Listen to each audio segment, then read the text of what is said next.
Hola. Sí, em sentiu? Sí, no? Bueno, em sentiríeu igual, Això és perquè es grava. Espera't. Ja l'he liat.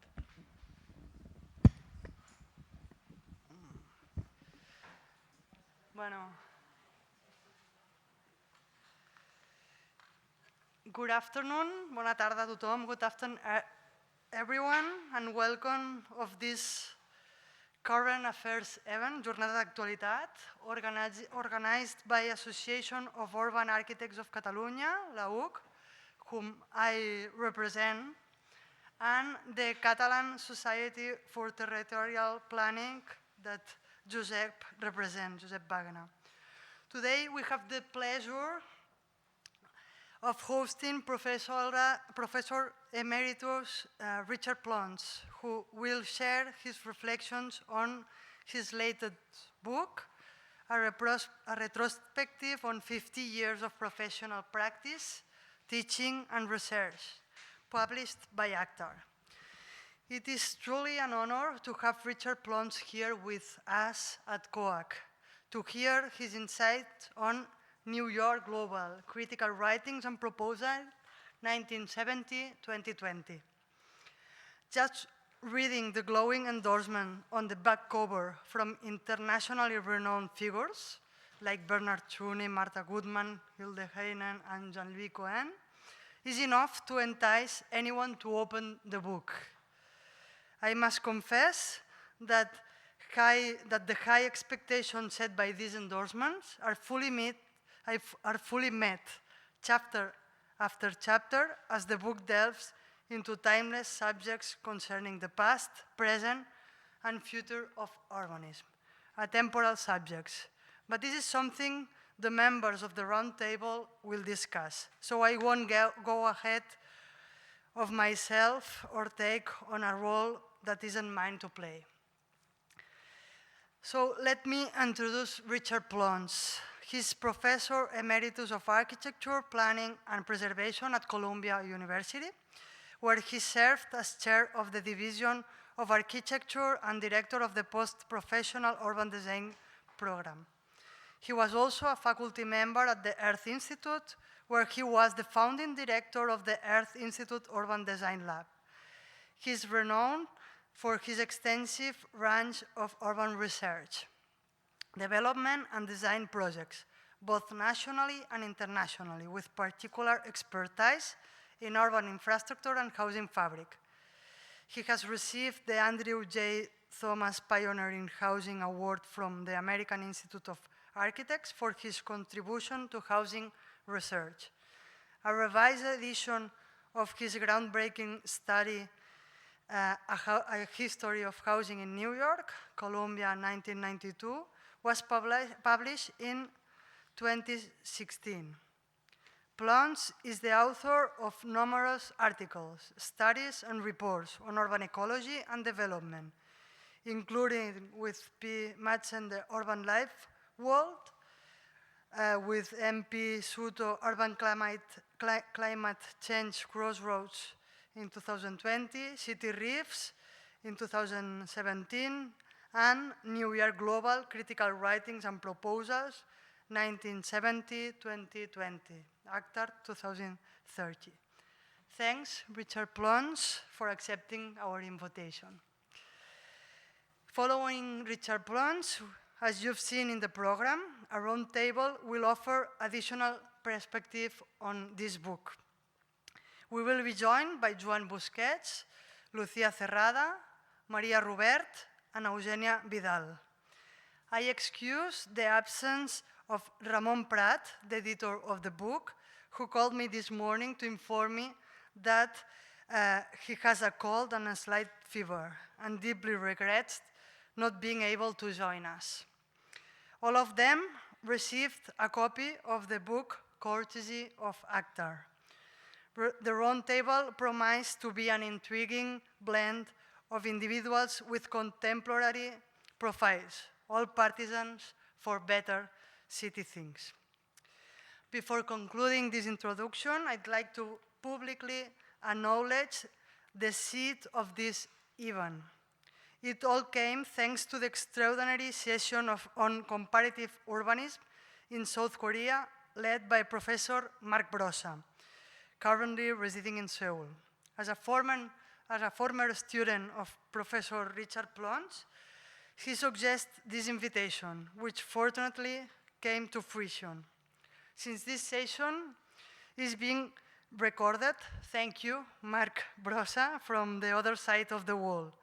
We followed your lead, and even before we begin, we are thrilled to have accepted your suggestion. Without further ado, I now give the floor to Josep Wagena, President of SCOT, the sister entity of AAUC, and who readily agreed to co-finance this event. Thanks.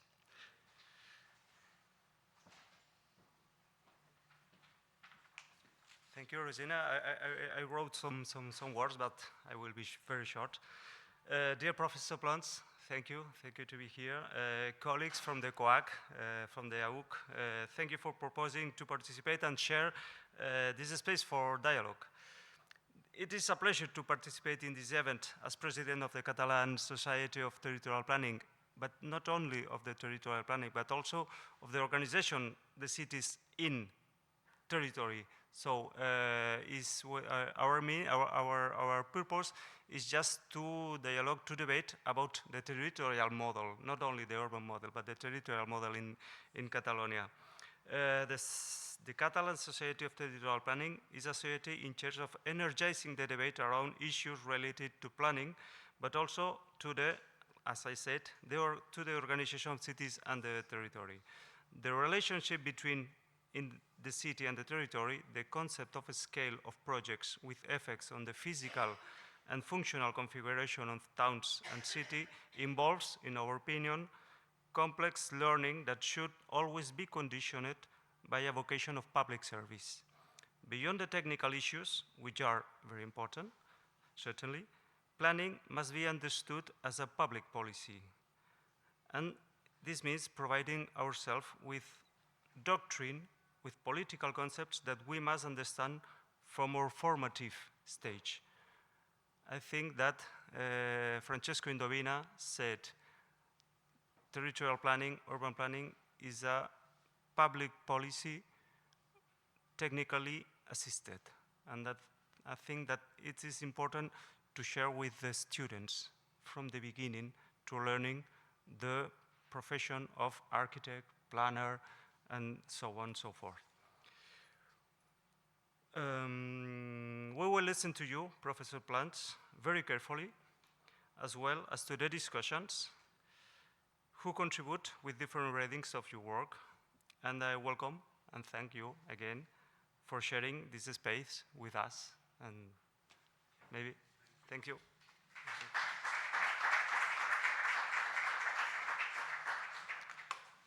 Okay. This is working? You can hear? Okay. Good. What happens? I have to do something. Yes. Yeah. I don't know if I can use a microphone. Yes. It's okay? This works too? No. Oh, okay. All right. That's the hard part.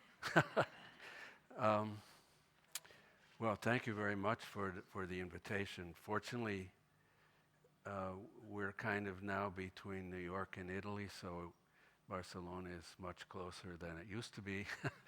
And I think the last time I was here was 2004. And then I came much earlier for the project with John Bosquet for the Diagonal. Then I worked in L'Hospitalet for a studio. But anyway, we'll see some things. I wasn't going to really finish the book, but actually Ramon encouraged to do it, which I thought was very weird because it's not the kind of book he normally does, you know. And then he asked me, so is the reason why everything is black and white ideological? And I said, yes. But tonight I will show some color, you know, so to balance the situation. But yeah, the black and white thing has been a long debate. Eugenia, were you in this seminar? No, you were in another one. Yeah, I did a seminar for many years where there was no color allowed, and of course, the students they were very curious about this. But, especially, I explained to them that I didn't like noise and this and that, so, and we had to have a real discussion without noise and this and that. So that's what we're going to do. The other thing is, actually, just yesterday, Eugenia sent me very difficult questions, and one was, what was the basis for picking the material? And I actually didn't have a good answer, but then I thought of the answer today, which is basically chronological, and in each period I looked for what I thought was maybe the most interesting material that hadn't really been very much published. Maybe it was a little article, some things not published at all. So that's the basis, and we will look at then this material. I divided into 4 categories: pedagogy, advocacy, history, and language. And let's see if this works. Yes. And I've made very brief quotes, so you don't have to read this book. You can take the PowerPoint. For pedagogy, I always thought that the most interesting work in architecture came from the university and from the studios, which is a kind of dialogue, almost Socratic dialogue, which is unique in the profession, right? And so I basically concentrated a great deal of work on the studios. So the book is heavily influenced by those projects, and there were many. This is just Columbia. I didn't total it up, but I made many studios, seminars, and then in the Urban Design Lab, which came a little later than much of the work, there were also many projects. The Urban Design Lab was a big change. I'll come to that in a minute.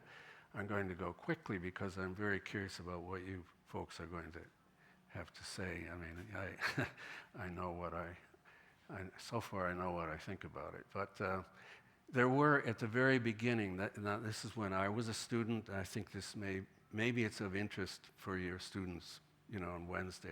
I hope so. I'll include more material than for students, but Lefebvre was very important. In 1969, his book came out in English. It was slightly earlier in French, called Explosion. I don't know if any of you remember that. I still have my copy. And he basically argued that there was evolving a new form of practice. And I think that's what you'll see as one of the realities of this work. Then there was, of course, DiCarlo, who made the famous article in 1965, I think, in which he said basically architecture is too important to be left only to architects. So these are the things we were reading.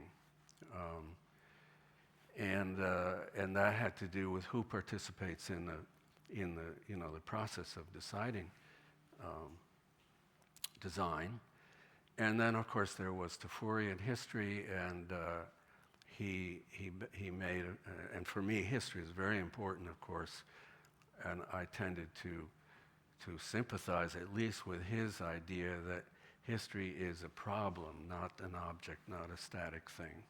History is something to be understood and learned from as issue, not as a frozen form. Okay, so then we have a period at the very beginning. This is 1970, when the Vietnam peace was done. The Vietnam peace was very rough. It was only notes, and I tried to make it make more sense than it probably does or did. But of course, Vietnam was a huge crisis in my my period, it went on as a threat for well over 10 years. You know, the threat of being drafted and going to Vietnam in a war which we, of course, thought was totally immoral. And this is the Kent State massacre, which was, students were killed by our own military here. And of course, I was teaching then at Penn State, which was very close, 90 miles away. But anyway, I thought it's important to mention this. This was a statement that I organized with a whole group of students, and I think it got me into a lot of trouble, but we won't go into that. That was long ago. But anyway, from that experience and from the ideas that were around with Lefebvre, De Carlo, etc., I moved to Philadelphia and made a studio there, a 2-year study of probably the most dangerous and poor neighborhood in the east coast of the U.S. at that time. And we'll come back to this later, but this had to do with the idea that Vietnam was affecting cities, which of course it was. I mean, it was removing resources, and it was a period very much like what it looked similar to what is going on now, which I think with the students may be interesting to talk about. But we were optimistic. I mean, we just thought, hey, we'll change everything, you know, no problem. And I think it's a very different moment, of course, now. But we can discuss any of these things. We can discuss whatever it's of interest. Here is the kind of environment in Mantua. We did a year of. We lived in one of these buildings. It was abandoned. We fixed it up with the students and lived there for a year, studying the social and physical properties of the neighborhood. This is a gang map. Gangs were very, very prevalent, as were guns and kids. But I won't go into these in detail. I'll come back to them a little bit later. But from that experience in '69, and then we did the report in '70, it's a long story, but I then moved to Caserta near Naples in Italy and did then a similar project, which was 3 years of documentation, planning, and design for San Leocho, which was a very, very important and now more and more recognized as a utopian town implemented by Ferdinando IV, the Bourbon Regno at that time, and was really an extremely important precedent socially and physically.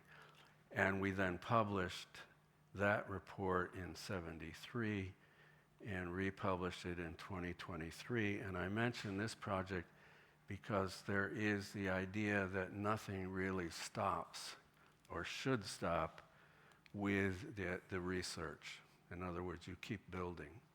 And the problem with a lot of the studio work, especially now, is, of course, you do, 12 weeks, and it goes into somebody's portfolio or into the wastebasket. You know, it's like, and it has no life. Maybe it has some life in the instructor, of course. But so here we did an exhibit there. This had to do with the community development side in '73. And we went back, some of us last fall, for the 50th anniversary of this study. And it was republished in Italian just last year. So for me, one of the gratifying things is to be able to somehow have longevity in the work. On the other hand, I have to say, I'm not sure, in fact, I'm pretty sure one could not do this today in the universities. It was a very different moment. but maybe you can. I mean, you tell me what you can do. But anyway, this was our discussion. This is a student. These are two students who came back after 50 years. Okay, we won't go into this, but that's what I looked like 50 years ago. We won't go into that. Then I moved, and I'm talking about 3 major projects now, and we'll come back to these a little bit. Then I moved to Turkey, to the Aegean coast, and worked with Suha Özkan at METU, and then he became affiliated with the Aga Khan. And we studied the physical and social transformation of this very, very untouched area in '74, and of course very much changed in '97. So it went from a population of maybe 2,000 maximum to around 300,000 as a summer kind of, summer condo place. And I'll just show again, this is '74, this is Ali Neshabi Yavuz. We worked through 15 families, and this was a kind of anthropological work. I was very interested in anthropology. Not just pots and pans, as I used to say, but actual buildings and techniques for construction, etc. It was a beautiful place. Totally changed now. But they had a beautiful house here, and here in '97, one of the Columbia students with Nasebi, who was here, her husband Ali died, but she was still there in the house by herself. And then that work didn't get published till about, I think, 2017. So we have almost, again, we have 40-some years till it was finally assembled in this book that you see here.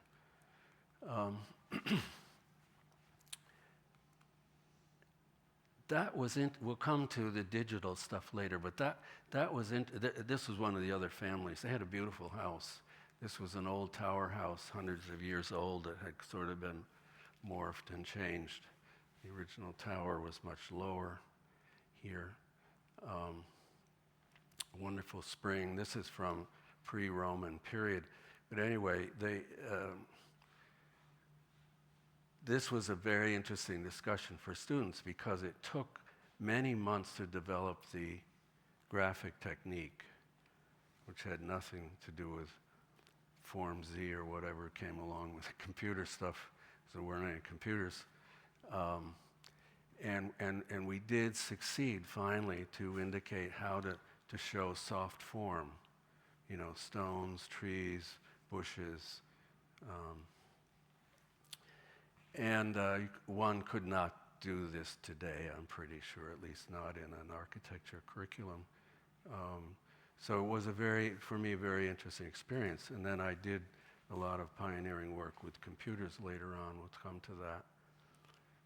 One other very long-term project, well, this is like 12, 14 years, was in the Adirondack Mountains of northern New York, and I won't go into this in detail, but here we worked with legal documents and traced back for every family their history and their ownership through of course, records.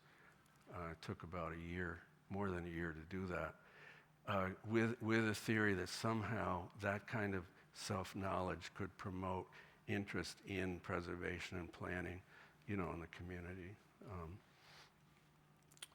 These are, again, the discussions that we had. There were many discussions. I did quite a few studios here. This was, 88. The next quote is about advocacy, and in my thoughts and teaching, I always saw architecture as some kind of social contract. I mean, it's not an individualized thing. And pointing towards social good of some sort, of course. And that was very important in making the students understand what they're going to get into in these studios. And so we worked in many places.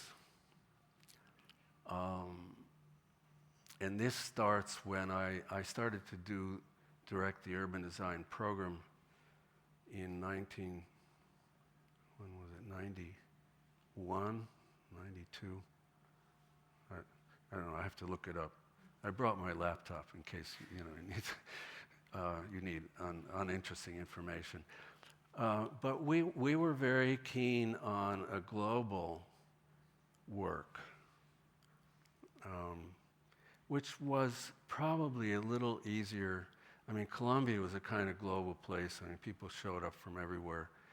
And the way I think Harvard is probably very similar in that sense.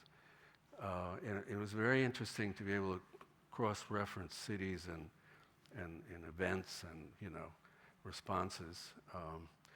And of course, we were very interested in the technique of Team 10, which was to have these meetings.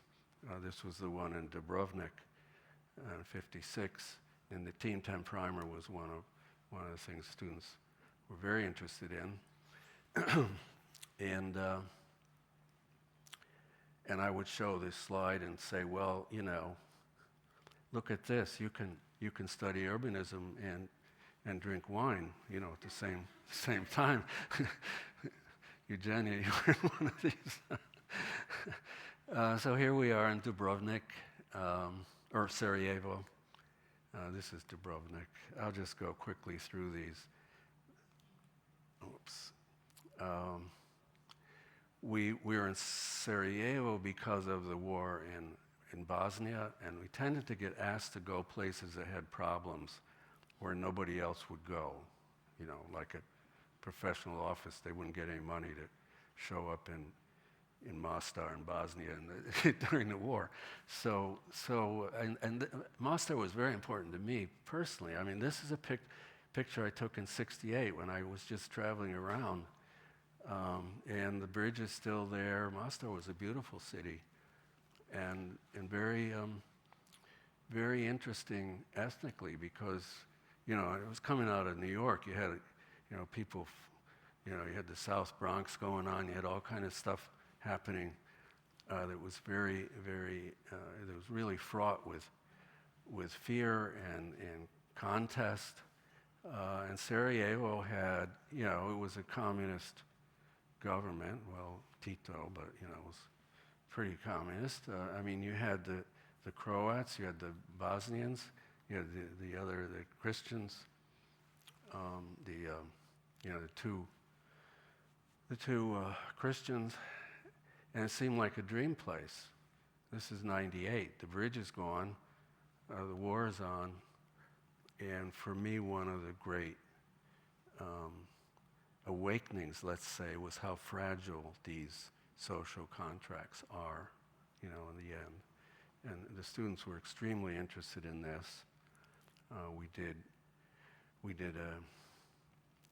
a studio here. We did a publication supported by a Spanish bank, by the way. Here we are, and I'll just show some pictures. This is Mostar. This is the front line, and this is the students, and all the discussion, everything else. So it's like Team 10, but with another dimension, maybe.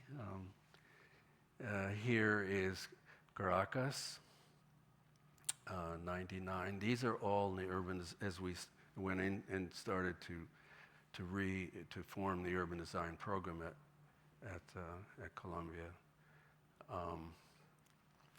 This was the enormous, the side of the mountain, the Avila came down in a tremendous rainstorm, which of course now is more and more frequent, as you folks in Valencia undoubtedly understand. The problem was how to rebuild it. And here we are in this meeting. I think Jose is here. I'm not sure. He was in the studio. Who's going to come, I guess, on Wednesday. And here we are in Belgrade. So these are those startup studios, and then it continued for some time. This is Eugenia here. I managed to find some evidence. And yeah, here's the building, the military building in the center of Belgrade that NATO bombed. We tended to follow Urbicide. We could come to Urbicide. I mean, Sarajevo was a huge, 2 years of a siege. The National Library and the archives burned to the ground in August of that year. And here we are in Kharkiv in Ukraine. And this is the Gazprom building, which was recently bombed by, of course, the Russians. Fantastic constructivist building. And a footnote to this is, what's his name? Jared Kushner, Trump's son-in-law, is now developing it as some kind of hotel or something like that after 20 years. And here we are in Africa, and these are now the studios that get integrated with the Earth Institute. So we're taking a much more ecological approach because we had that expertise. This is Kumasi in Ghana. We worked with doctors, and this was a general plan for health planning, but then we did another study for a small hospital, prototype hospital, which actually got built. Didn't look like what we proposed, but the program was exactly the same. So it was the Africa experience is very interesting. We also worked in Kisumu, in Kenya. Then we come to the Urban Design Lab. These are the very early projects. And the Urban Design Lab was interesting from the point of view of pedagogy because it listed subject areas that weren't like traditional academic areas, like mathematics and English and, philosophy. This is like water, energy, urbanization, which was our main concern, hazard, etc., health, climate, of course climate. And this was the first years of projects and how they mixed the various subject areas. Design was very important to them. They didn't know about design. They still don't, actually. But, the scientists were extremely skeptical. But they would come along because their work always hit a ceiling, We did this book with Mia Paula, who's here, on climate change, urban and the cities, because before this, cities were really kind of left out of the discussion. And we understood that cities are probably key to combating CO2. And Maria Paula was very important in setting up the lab itself. We tended, for the climate side, to work did quite a lot of work in the Caribbean, because the Caribbean is kind of front line for climate related things, all the hurricanes, of course, earthquakes. And the Earth Institute had a lot of expertise in that area. Here we're working, these three were Dominican Republic. This is a study which is still ongoing. We worked in Haiti. There was a disaster there with climate. When was that? 2012, yeah. And then we did a lot of work in the New York City region, of course, on agriculture, fracking, the Marcellus Shale. Of course, we argued against allowing it, which in the end New York State did forbid. But it was a big piece of this election now that, of course, Trump wants to frack everything everywhere, probably in the world. These two this was Korea, interesting study for a new town which was never built, probably just as well, but it was very innovative infrastructurally, and here's another study in China. History, okay. History to me is very important.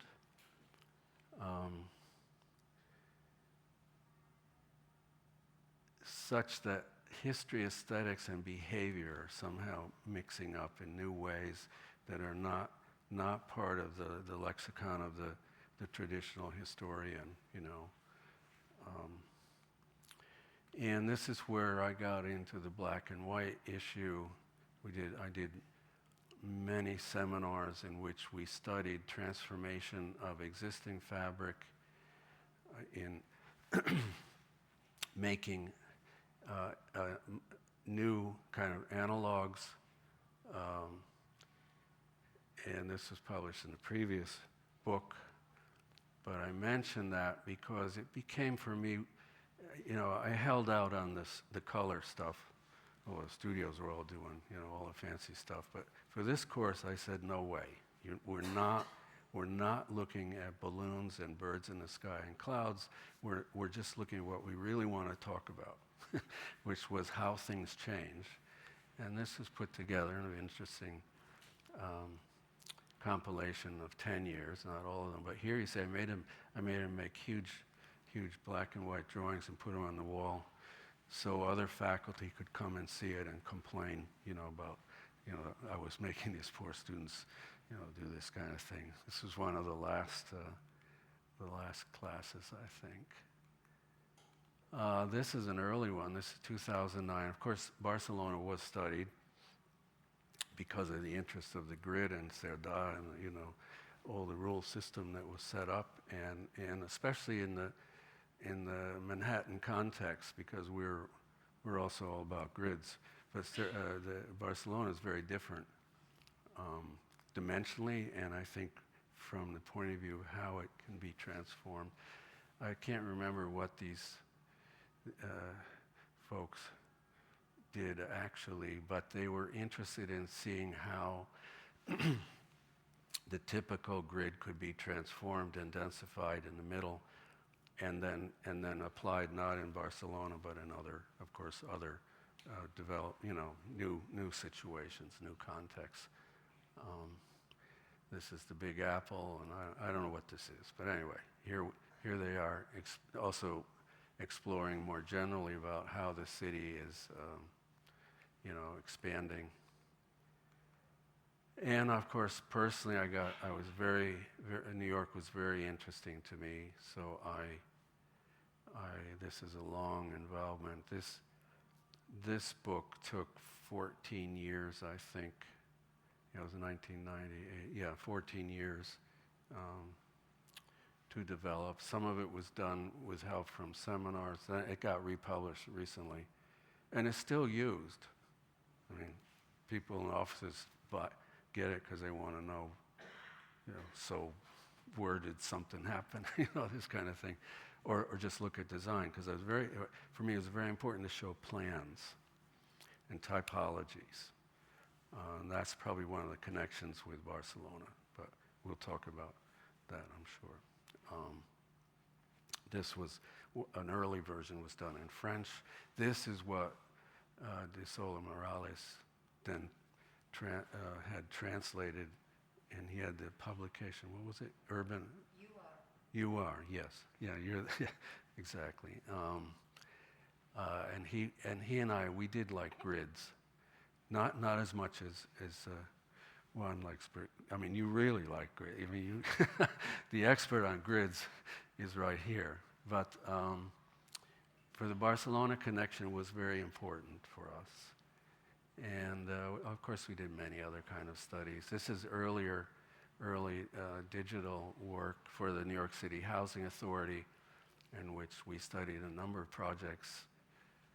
This was like, you know, research work around the question of security, because of course the tower in the park and that public space is totally unsecured. Now it's changing a bit, especially with gentrification. Language, okay, cognitive mapping was always important. I mean, how do we describe our environments? Age is old preoccupation, of course, certainly for Rome in the 1700s. But I had done my dissertation on cyber theory and urbanism, and I was very interested in the theories that are coming out of World War II and the radar and all the feedback systems that were being theorized for more general application. It was really interesting work. And then early on, with a colleague, we made this project for a road study.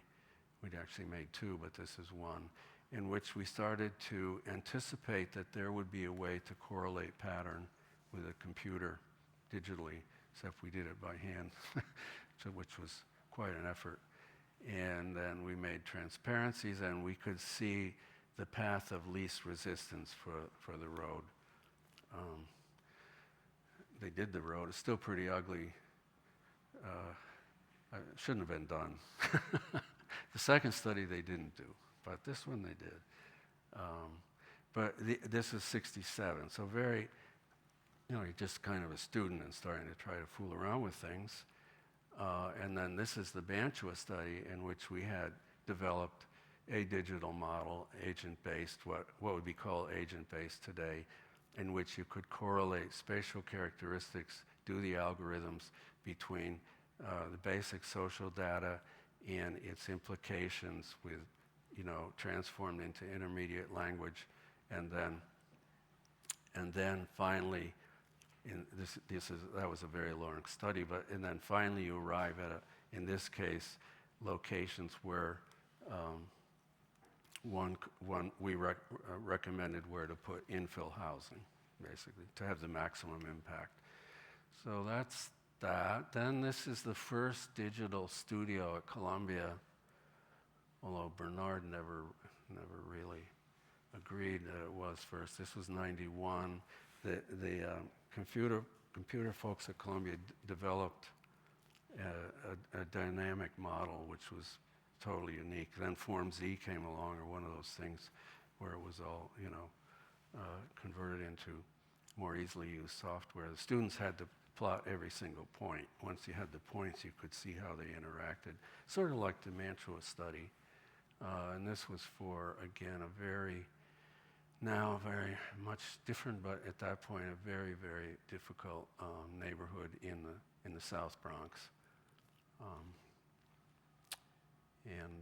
Then this developed much further with the Data Science Institute, which was started at Columbia, what was that, 6 or 8 years ago, I guess, and we could start to work with them. And then the social media had developed some sophistication, especially Twitter, because it's geolocated. And there were techniques to assign sentiment to a tweet, at least primitively. So we could start to see a whole new range of planning tools around cognition.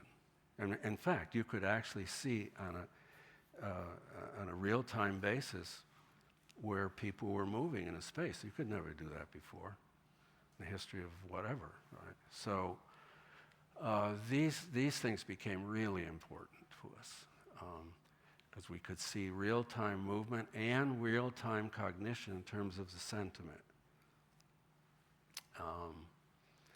So we did a number of studies. These were just posters. These science folks would have these poster sessions, once a year where everybody compare their work. And here we see, this is Twitter hotspots in Manhattan, which when you look at it, as we did, of course, they're all correlated with the subway stops. People get out of the station, all of a sudden they have internet and they start calling home or wherever they call. And here's another one for the whole of the city. You see, of course, the density and access to the internet and to the social media here in the lower part of Manhattan. This was what was this? Yeah, this was the last study, which was just published recently, on during COVID, how the dynamic moved from Manhattan, which of course with a decrease in working at, with everyone working at home, it changed everything, and it moved to further over to Brooklyn. Very interesting study around COVID and sentiment. So if anyone's interested, yeah, this is the first study, which had to do with New York City parks. We had the theory that people would be happier in parks, which they were, according to our thing. I mean, I don't think they were extremely happy, but as New Yorkers, there was some kind of slight happiness that happened. And this is the Twitter work during COVID. I won't go into this, but the pattern definitely changed, and it was possible to analyze what those changes meant. And it is now changed still. Some of it's permanent. Okay, then we come to, this is it. How'd I do? Barcelona, New York. There was this thing called the Barcelona model. Remember Barcelona model? That everybody talked about. So this is like, okay, all of a sudden things loosen up. You got so-called democracy, everything going on. The planners, designers could do things, and very good things were done here. It was of great interest. I don't know, somehow we got hooked into this. This was Sola Morales. He made an article. I think I wrote about it for the thing you edited here, which had to do with why Barcelona was becoming new again. And then this was the New York thing, which got published, yeah, in this UR, a piece of that book that was done in France. So there was, maybe it started with grids. I don't know, we could talk about Barcelona and New York. That's why I put this at the end. I'll show more of this for your students maybe. And then this is, of course, the competition or ideas thing that Juan organized, which for us was very interesting, and we tried to keep for the Diagonal a variety of block developments that had to work with each other, of course, but also relatively low rise. And that had to do with, of course, in New York, a growing critical view of high-rise urbanism, basically. It wasn't working for some folks. Let's just put it that way. And of course, we studied Cerdà. This was the original diagonal. We're looking at this. This is before and after. Yeah, very important, thanks to Juan. And we did see New York we saw the Bronx. This was along the Diagonal. Probably it's all gone. This was the Rambla. These are the students here. This was somebody, not our students, washing their clothes at a fountain. I don't know if the fountain is still there. I was saying, I'd be very curious to go back and look. But this is, 88. But Eugenia was kind enough this was the students again to take, this is 88 and this is 2024. I think this is the same building as this one. So things happened. I'm curious, very curious about this, what happened. Let's put it that way. Still. But you have a metro in. There was no metro there before, that's for sure. Then we worked in L'Hospitalet in the last time here. And there was this kind of New York Post article or something. I said Hospitalet was the Brooklyn, will be the Catalan Brooklyn. I don't think that happened. So again, I've put it in here. We could talk about, if you want to talk about Barcelona, we can easily do it. But this is one of the students, part of their project, and we're still very interested in typology, of course. And L'Hospitalet was losing it already. So we're interested, what can we learn about this stuff, apart the huge urban moves. And here we have Bronx, 78, and Poblenou, 98. And what's still fascinating, we still see this in New York, not as much, but this record of lives, of people, of other people and folks. And so there was quite a bit of this in Poblenou back then. So we had a kind of a feeling about the place. This was the final exhibit in L'Hospitalet in January 2006, because we do a number of exhibits. We go back to places and have these discussions. I'll show more of this on Wednesday. And New York loves LH, etc. So that's it. Is that enough that we can have a discussion? I think so, yeah. Okay.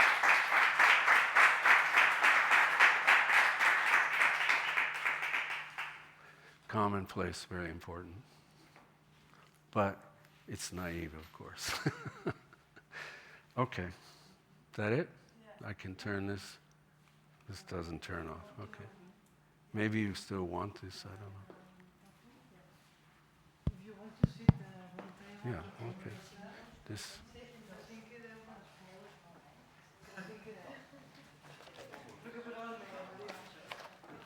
can sit here.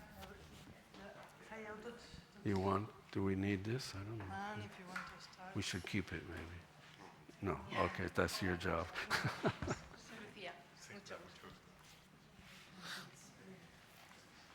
Where do I go? I go in the middle? Uh-oh, that means trouble.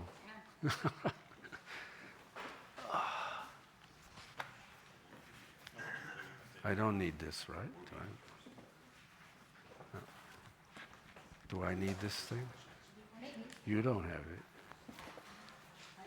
You need it. It's your turn. They should have the thing. I don't need this.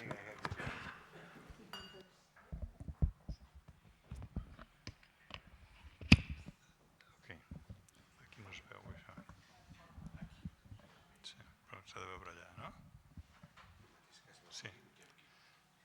Richard, talking about the black and white, sometimes you introduce the red as well, eh?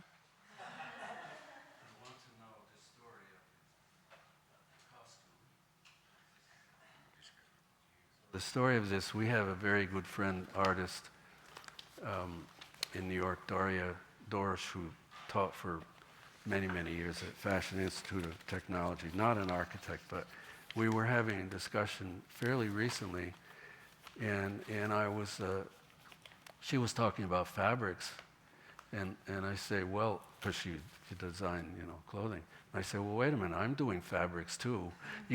You're not the only one. So she made this fantastic sweater. We can see that you, at Columbia, you give yourself freedom. Yes. Good. No, thanks, Richard, for your presentation. You're welcome. And your stimulating book. I think congratulations. I think it's excellent. It's a pity that we don't have here because we have at COAC. But anyway, they were very good because I think everybody should have a look to the book. I think it really deserves. I do think that the 25 chapters that your book has, 25, is quite rich, and it invites the reader to discuss and to see your dimensions of pedagogue, researcher, and urbanist. But I'm asking myself, is 25 because you have 50 years celebration? Meaning that you are doing one chapter every second year?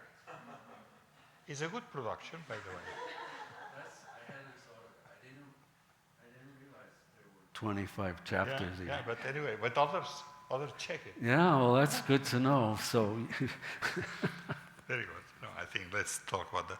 But I think the book has this beautiful introduction, which I think is very nice. I think it's an introduction that is a series of drafts, but the subtitle is Meander Through the Great Accelerator in the Anthropocene. I think it's quite candid, honestly, and very critical. I agree. I fully agree with this introduction, Richard. But I think it's good that if you start or you take this book, pay attention to the introduction. I think it's very important. The drafts are interesting because the drafts explain quite well what probably Richard want to explain. I think probably is, and I'm convinced that what Richard is doing, and he is explaining with the studios and the seminars, is really a good test, how important is that the students are following and they are researching what the master is exploring. And I think this is probably the reason why Richard is so emphasizing in the book and also today the importance of the studio, in a way to say the studio is the most important task, because for the students but also for the teacher. And I think this is quite amazing. But I like to say first, and he mentioned already, but Richard for us, and is going to be, is because of the research he did on New York since 1850. This is a seminal piece of work. I think nobody can doubt, and still today everybody that wants to learn more about housing in New York are using your book and your research. That's very clear, and we have to thank you still for that, Richard. That was a great. But of course, I want to, and you mentioned already, but I was thinking to touch two of the questions that probably are related, Richard Plunz with Barcelona. One is the idea that you already mentioned, this idea of the previous. When your book was published in 1990, but already in 85, the Laboratory of Urbanism was publishing a beautiful long article in a number dedicated to the urban form, the built-up form, which Maria was also contributing with a very long article about Pinomontano in Seville.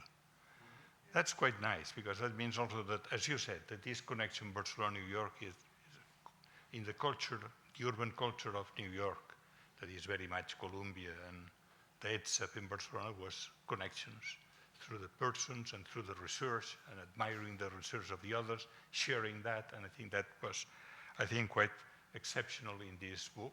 I think you can see that. I think it's an amazing piece of work done under the direction of Manuel Solá Morales. The UR, probably not everybody knows it, but Urbanismo Revista is still today a reference.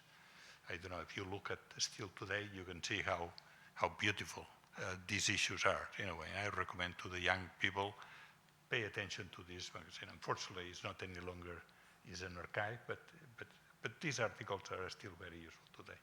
You can see the quality of the design of these projects in Manhattan and the way that they were presented in this magazine from the Laboratorio de Urbanismo de Barcelona. And then today we have that, and we are here with this initiative. I think Rosina was already introducing, and also the COAC was, I thank you for organizing that, and I think makes that very, but I like to see and to talk a little bit about this second operation. Already, I think you mentioned about this, the question of the diagonal. Probably your book, Richard, if you allow me to say, is not very precise about this question. And I like just to explain to you, to remind you about this. Because the question of the diagonal in Barcelona was crucial. Because the city has, and the ensanche has many attributes. These drawings are from the research that we did with Miguel Corominas and Eulalia Gomez. That was an exhibit that was in the CCCB. You can see that you can do the reading, the ensanche from the crossings, or you can do by the blocks, or you can do by the maxi blocks. You can do by many different ways. But the crossings is what we call the plazas in between the blocks is one reading. Today there is this debate that never been created a culture of the debate about what to do with the ensanche. And they appeared the maxi block, which is a very banal, let me say, banal modernist idea that Le Corbusier was proposing for Barcelona. But that was almost 100 years ago. I mean, we cannot take that and not. And then the diagonal discussion comes from a very deep discussion between these two elements, that and that. You can imagine that you have the orthogonal grid, or you can have the orthogonal grid and the diagonals. And I think this is a question that in the 80s was very, very crude and very difficult in the town hall. The engineers from the traffic department were in favor of the left, clearly. They said, for the traffic reasons, the orthogonal grid is far more efficient. Perhaps they were right, but that is not the main point in the discussion. And that was really a fight. And then the urbanism department I was heading in that moment were in favor of keeping the diagonals as an interface that creates other type of reading and use of the city. Then you can understand that the reason of this competition, it was this discussion, which in fact was a political, technical discussion very seriously. Then creating an international competition perhaps was a good form, a good manner of creating a new cultural debate about the city. And then it was Colombia and Professor Plunz come to Barcelona, invited to do that, like other schools, and free people that they were introducing into the competition. But I think that was a very interesting moment for the city. Simultaneously, the town hall created an office that was diagonal office. This diagonal office was to understand what was happening in the place, like you were doing with the pictures, and what are the possibilities for that place, and how you can manage that place without making a demolition, a gigantic demolition, like some people were expecting. I think this is and then after this office, it pops up this idea that probably all we know, and some people here in the room been, like Rosina, been involved in that is the 22 at. What was the 22 at? After the diagonal is going to open, and it was open for 2004, the Forum of the Cultures in Barcelona, then there were a lot of space, opportunity for new economy in the city, what we call the digital, all these type of things that happen already in the city. Then I'd like to say that the proposal of your team, Richard, in my eyes, was very useful because you were introducing this idea of the segmentary urbanism, that the city can be treated by pieces, and the pieces are already connected because there is a bigger picture, which is the Cerda project. And then that is what, in the end, what happened. In this area, if you visit tomorrow, I hope, you are going to discover that there are many different intersections. You call in your project iterations between what you are proposing and how it could be developed. That needs to be twisted a little bit, these type of things. And that when you have a look to any fragment of this project, you can see today many different interpretations between the existing and the Poblano quarter and the new ideas, the new architectural proposals, and the new uses for that place. And that is, in the end, what happened today. You have a beautiful diagonal open with the tram running and the bicycles and all these type of activities. But the buildings are not really making a difference in the diagonal like you were proposing. It's not you're proposing embracing a new idea for the diagonal, but allowing that this mixture between the new and the old can create the new phase of the diagonal.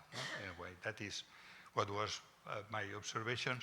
thinking in the end that I really believe that the competition was very useful, and the town hall was reassured about that, and then the traffic department should, because otherwise it's a question of power in a way. It's the power of the urbanism more than, no, it is the power of the ideas as the way. And then imagine that, like Cerdà was proposing, that the general form of the city, the diagonal is part of it. If you remember with the image, the last part of the diagonal is extremely poor, but is facing the diagonal. By making the diagonal, these guys are living in the middle of the city. And they have a tramway linking all around. Okay. That is the way, that is the question that I feel. Today, of course, could be discussions about the 22 Act, all these type of things. Welcome. They are new managers in the city to face and to find a solution for that. Then finally, Richard, thank you for your multiple inputs. And we are pleased to have you among us again and enjoy, and all we are enjoying reading your book. Thank you. Can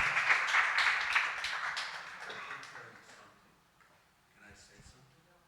Because we're all friends. Shall I go there? Or I want to say one thing. Yeah, while she's going.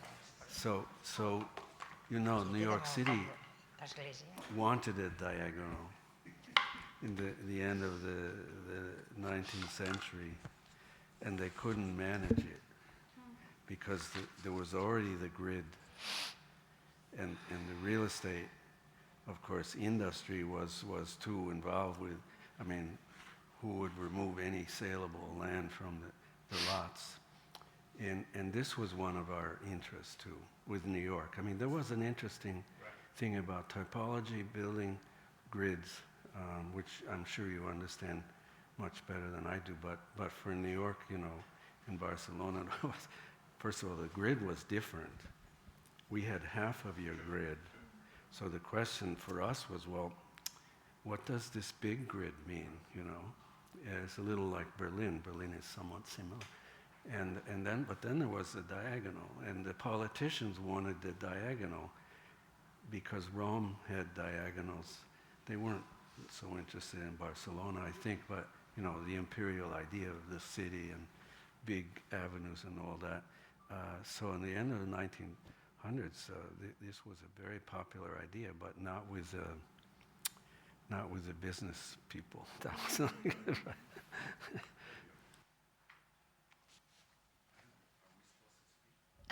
Am I supposed to say something like in a church?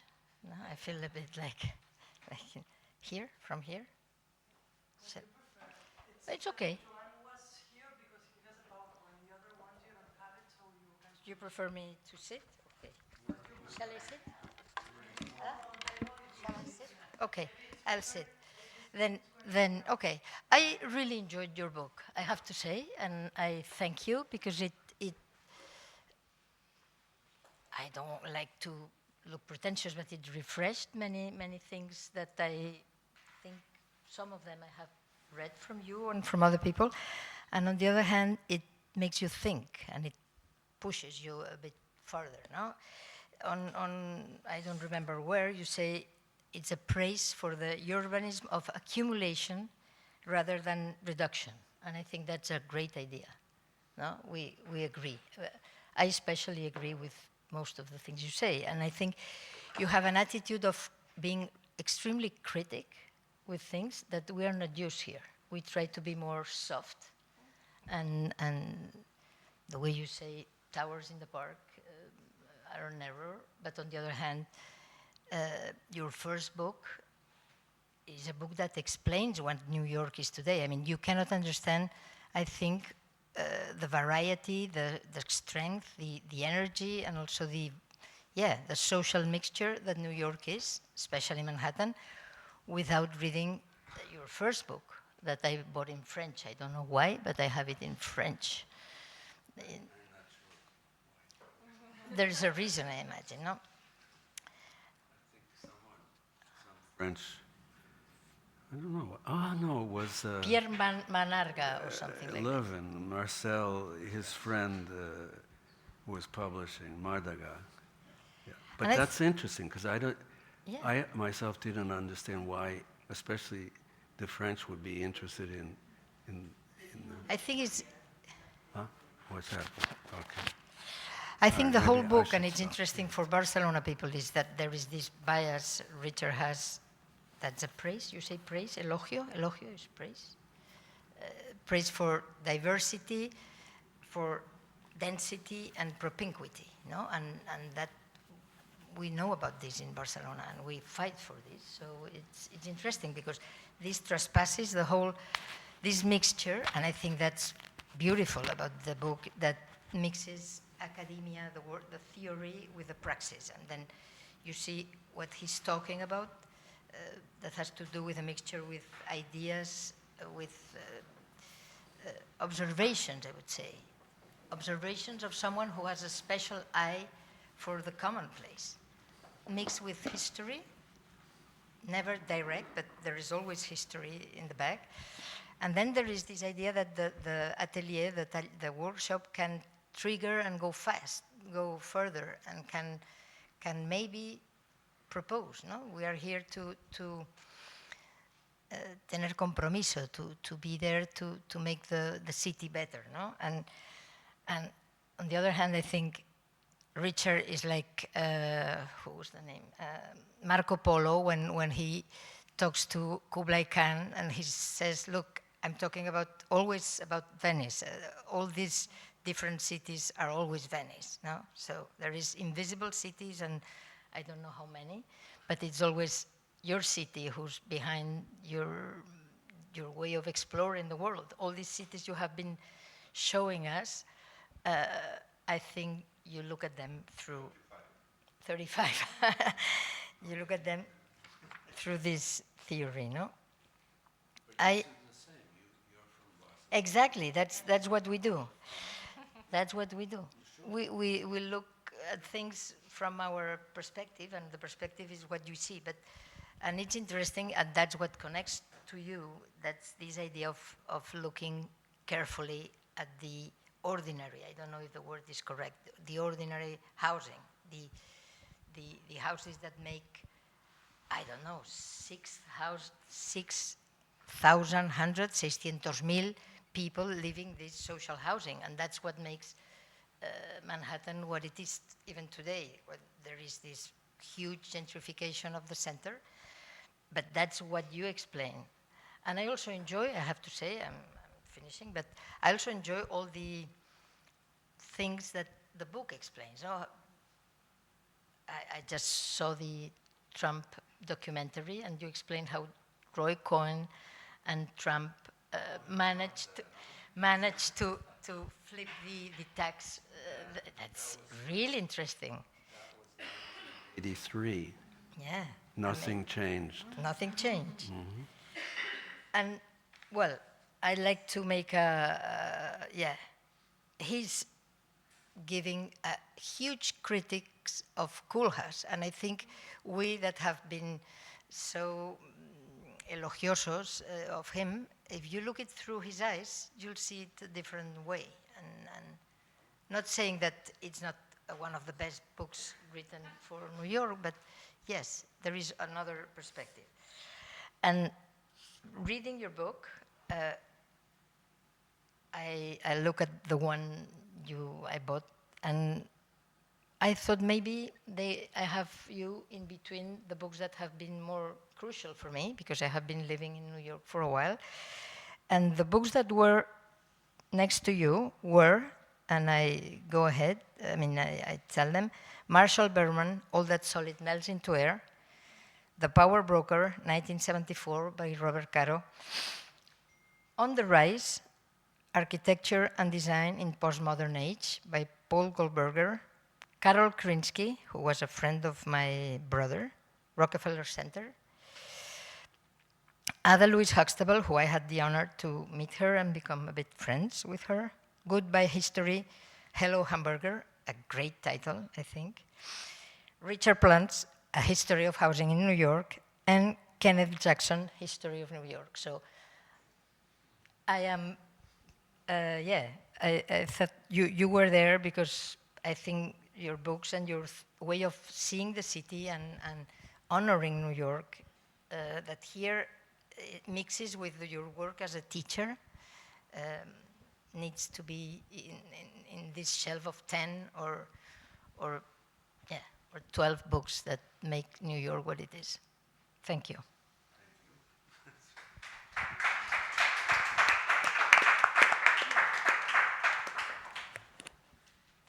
Okay. Well, first, thank you to Rosina and Josep for the invitation. I'm thrilled to be here. And thank you to Professor Richard Plunz for putting together this book, which allows those of us who haven't had the pleasure to meet you before, I think I'm the only one here, to share your trajectory and have an insight into key pieces of writing and conversations. The book, for me, is thrilling. It is a book that combines history and theory, but there is this not only critical, but activist voice that I think runs through the book.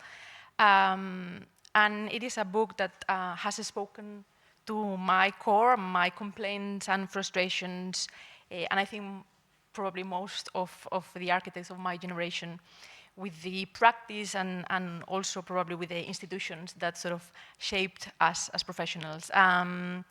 So I think the book interpelates the reader very much, the architect professional in particular, and I highly recommend it. So in the time I have, I want to focus on two questions or areas of the book that I would like to hear more about. Both are mentioned in the first page of the book, and I think it needs all the writing very well. So the first one is, you have already mentioned, is the Great Acceleration as the context we live in, and which sets us in a path of consuming path that I hope we can escape from. And the second one is a comment on what the urban question or suburban question we need to be focusing on now is, which is linked again to the bias that you mentioned regarding density and proximity. So regarding the acceleration question, so you clearly set the context of the book on this issue, that the Anthropocene we live on, that we are in a deep socio-ecological crisis, and a crisis that most of us, or most of the population, believe or want to believe, and I quote, would be overcome by science. You say that somehow corrective actions would arrive in time, such that by some means there would be technological salvation. The hope that the same technology that created our dilemma could also be the solution. And you conclude saying that that is flawed. So your book positions itself by stating that climate response was, and I guess we can agree still is, dominated by this neoliberal ideology that green growth would save us. But instead you position yourself and propose to explore the potential of reversal to this great acceleration. And you suggest, and I think in the book, some ways of doing that. So for example, through different ways of infrastructure provision, like more like smaller ones, incremental, which I think are really interesting in this City of Health chapter. So I immediately thought when I was reading this that you are a degrowth activist, maybe a scholar, and this is very exciting because I think in today's architecture world and urbanism, talking about degrowth or post-growth is seen as something very naive. And I experienced this myself in a session, I think it was a few months ago here, talking about the suburbs in Barcelona, and I raised the question among architects, and I think no one engaged with that. And I think it feels very uncomfortable for architects to think about degrowth and sort of like question what our role might be in that sort of like different path for the future. So finding an authority like you talking about this is very encouraging, and it brings much needed attention to the matter. So I would like to ask you, how do you position on that sort of like degrowth movement, and how much or little do you think architects can contribute to So that's one question. Yes, we should. And then I just mentioned the second one, which I think is also related, yeah? And the second one, I think, is more about this sort of like explosion, Lefebvrean sort of theory that runs through the book, explaining New York. And I think it's very interesting, and the writings are amazing because it sort of like links in the history of New York how gentrification has been relational to waves of suburbanization of poverty, overlaid with discussions around housing typology and how different housing typologies could help to address those changes in demographics, but also linked, and you talk about that, like different forms of housing production, models, economic models for housing production, and infrastructure, and time. So I think, the book is very live in that regard. So it tells us about that, and also places the commonplace, so the areas beyond Manhattan, because when we travel, or I've been in New York, but you stay in Manhattan, maybe Brooklyn, but then you talk about like the rings, these outer boroughs and the suburbs. And so, and to contextualize this question, I want to go back to Barcelona. And in Barcelona, we have these peripheral municipalities with great levels of deprivation, but also suburbs. And I think the administration is now thinking about what can we do in those suburbs where population is getting older, there is increasing levels of deprivation. And I wanted to ask, in America, it was the sort of like first place where suburbanization happened, whether there is something happening in these suburban places, maybe linked to the studio you run on alternative suburban structures for energy production that we should be looking at. That will be the next seminar. Yes. The next 10 books. No, I think what you did in Jackson Heights, Yeah. what you explained here, you did for Jackson Heights. Yeah. It's a really interesting Yes. neighborhood. Will clarify some of your questions in a way. No? I mean, Jackson Heights is a good case study for the question. In the book. Yeah. Yeah, in the book. Page 49. No, I mean. I don't know. Or would you like to answer altogether? I can No, just. I will forget. No, I'll say a couple little things and then we can talk. The great acceleration was the focus on it was a kind of self-discovery, because of course there's been some recent books and many discourse on the acceleration now, but I didn't understand until I put this book together and went back how this process was 60, 70 years ago. And how we were influenced very early. So, yeah, Vietnam was about energy, it's about petrochemicals, and of course we knew that, but how the linkage happened chronologically became very obvious, and I hadn't really thought about it in quite those terms. And then working with the Earth Institute and the scientists made me more pessimistic. It's true that they're still getting millions of dollars to do this, thinking that they can pump the CO2 into the ground and therefore, save the world with machinery, basically. It's crazy on the science side.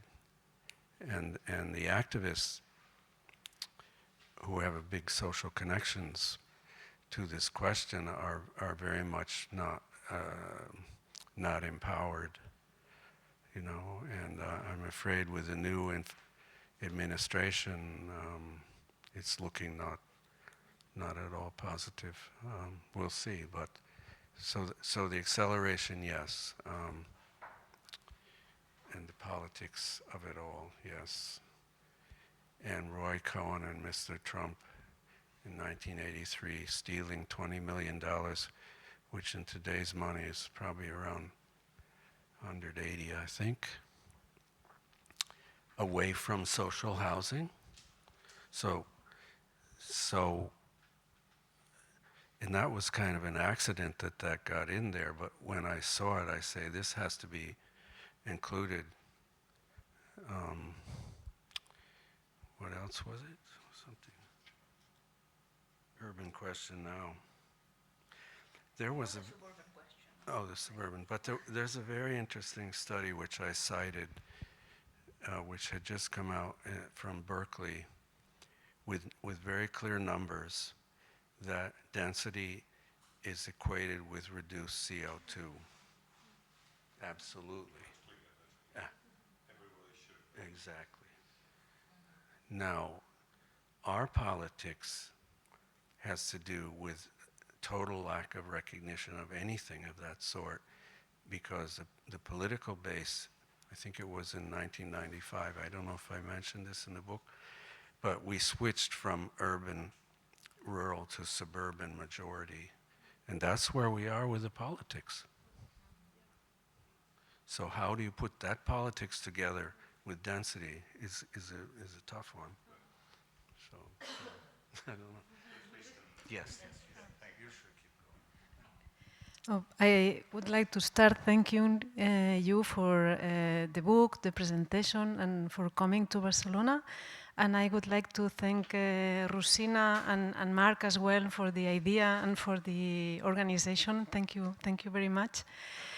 As a former student, I loved the book, and it has allowed me to revisit some topics, some cities, while arising new questions. So I thought I would take the chance to ask you maybe just one question. And no. You said that they were tough, but they weren't, yeah. I would like to go to the beginning with the urbicide, how do you call it? The urban destruction. In the book, you mentioned that urban destruction is as important as urban creation. You showed these images. I was in Belgrade just after the NATO bombing with your studio. And I think it relates with some of the things that we have been talking on, this New York lens that you are looking at everything. And I would like you to explain a little bit more, why do you think it is so important? I have my idea. I thought that maybe it's because it helps us to prevent, to mitigate some of the effects, to adapt better. But I would like you to explain it a little bit more. And first, some of the images had to do with war. Then the studios had to do more with climate. I would like you to Yes, well, first we went to, yes, then it was Haiti, it was more the Caribbean, not with the urban design studios, but the other, yes, this. No, you just show in the presentation, yes. What they have to do with climate. No, the question is just, why do you think it's so important that we understand urban destruction? Herbicide. Yeah, herbicide. That was a term which came, especially with Bosnia, with Sarajevo, and of course it was a term that had its origins earlier.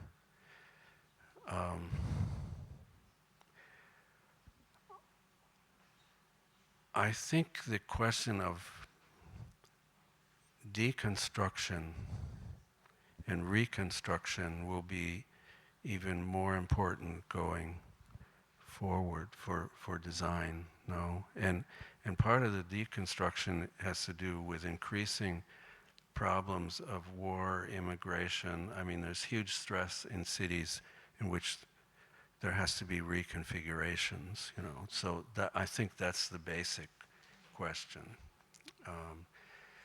So the destruction is caused by climate, of course, but also by the politics, and they're completely related, I think. It's still very difficult to understand the Gaza situation, which is, well, it was very difficult to understand the Bosnia situation, you know. I mean, we don't have the capacity, I think, to manage these events. Exactly, yeah. And, but we have to engage. I mean, otherwise, if we want to do something with the city, what do you do? So that's why I think it's very important, but it's not a mature, developed theory, because I don't know, you know, because we're in the middle of such a transition, you know. I mean, it's crazy. And I think as teachers, maybe the big challenge is how to develop an understanding in students of their need to understand and to develop, you know, in this context. I mean, without easy answers. There are no easy answers now. So from the point of view of cities, I do think infrastructure is a rather concrete question to be addressed around many, many things, in social infrastructure and physical, and of course climate. Mass migration will be more and more important. I mean, it's obvious. Thank you very